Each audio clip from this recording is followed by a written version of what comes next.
وسلم دائما أبدا على حبيبك خير الخلق كلهم مولاي صل وسلم دائما أبدا على حبيبك خير الخلق.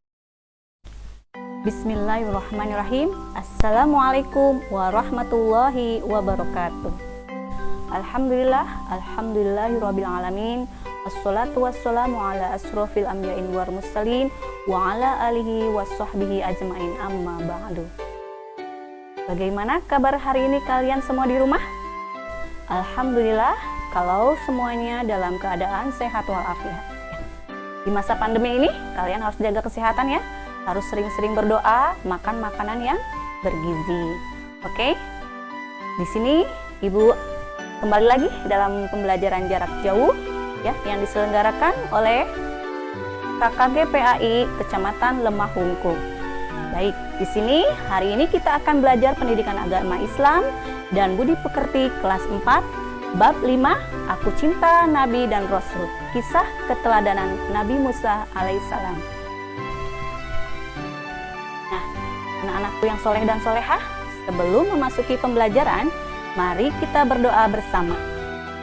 Bismillahirrahmanirrahim. Raditu billahi rabba wa bil islami dina wa bin muhammadiyan nabiyya wa rasula. Rabbi zidni ilma warzuqni fahma. Shadaqallahul azim. Nah, baik anak-anakku, melalui pengamatan tayangan gambar, video dan penjelasan guru peserta didik, di sini akan menjelaskan sejarah masa kecil Nabi Musa alaihissalam dengan benar.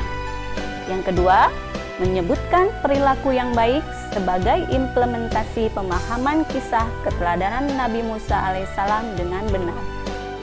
Nah, sebelum itu kita literasi dulu ya nak. Mari kita membaca doa bersama juz amma ya, surat Al-Kautsar. Al-Kafirun.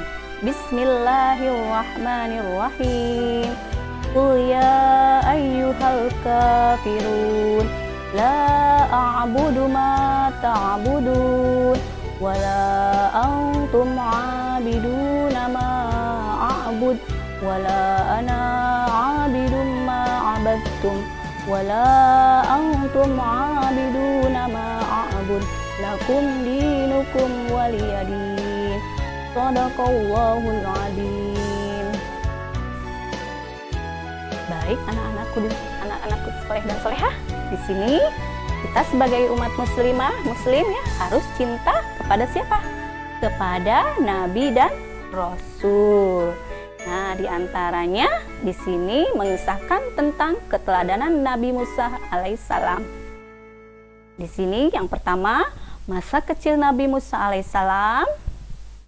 Yang kedua, Nabi Musa alaihissalam suka menolong. Yang ketiga, Nabi Musa alaihissalam berani dan pantang menyerah. Nah, di sini Nabi Musa alaihissalam lahir pada zaman Raja Fir'aun yang berkuasa. Nah, masa kecil Nabi Musa juga dulu bermimpi ya, memimpinya menandakan akan lahir seorang bayi laki-laki dari Bani Israel yang kelak akan membinasakan kekuasaannya. Di sini ada ahli nujum. Ahli nujumnya memberitahukan bahwa akan ada anak laki-laki Bani Israel yang menumbangkan kekuasaan Fir'aun. Setelah ditumbangkan Fir'aun, membuat peraturan bahwa setiap bayi laki-laki yang baru lahir harus dibunuh. Nah, ketika Nabi Musa alaihissalam lahir, ibunya cemas dan sedih. Maka dari itu, sama ibunya ya, oleh ibunya, Nabi Musa alaihissalam dihanyutkan di Sungai Nil. Dengan atas izin Allah Subhanahu wa taala, Nabi Musa alaihissalam ditemukan oleh istri Raja Fir'aun yang bernama siapa? Nah, di sini yang bernama Aisyah. Nah, Asia, bukan Aisyah ya, Asia. Nah, di sini Asia membawa Nabi Musa alaihissalam ke siapa? Kepada Raja Fir'aun. Awalnya Fir'aun marah, tapi akhirnya mau menerimanya. Nah, setelah diterimanya Nabi Musa, ketika itu Nabi Musa alaihissalam menangis, ingin meminta atau ingin meminum susu. Maka Siyah memanggil beberapa wanita agar mau menyusui Nabi Musa alaihissalam. Nabi Musa alaihissalam tetap menangis sampai datang seorang wanita yang bernama Bernama Yukabat. Nah, dari sejak itu berhentilah tangisannya. Dan sejak itu pula Nabi Musa alaihissalam bersama ibunya tinggal di istana. Nabi Musa pun kembali ke Mesir untuk mengingatkan Raja Fir'aun agar tidak sombong. Raja Fir'aun pun marah ya. Kemudian Raja Fir'aun mengumpulkan tukang sihir untuk mengalahkan siapa? Untuk mengalahkan Nabi Musa alaihissalam. Nah, Nabi Musa alaihissalam melawan tukang sihir. Nah, dari tukang sihir itu ada tongkat sihir ya, dilempar berubah menjadi apa? Berubah menjadi ular kecil. Allah Subhanahu wa taala pun memerintahkan Nabi Musa alaihissalam untuk melemparkan tongkatnya. Setelah tongkatnya dilemparkan, tongkat Nabi pun berubah menjadi ular. Ular Nabi Musa alaihissalam memakan semua ular tukang sihir. Tukang sihir akhirnya beriman kepada Allah. Raja Fir'aun pun akhirnya murka.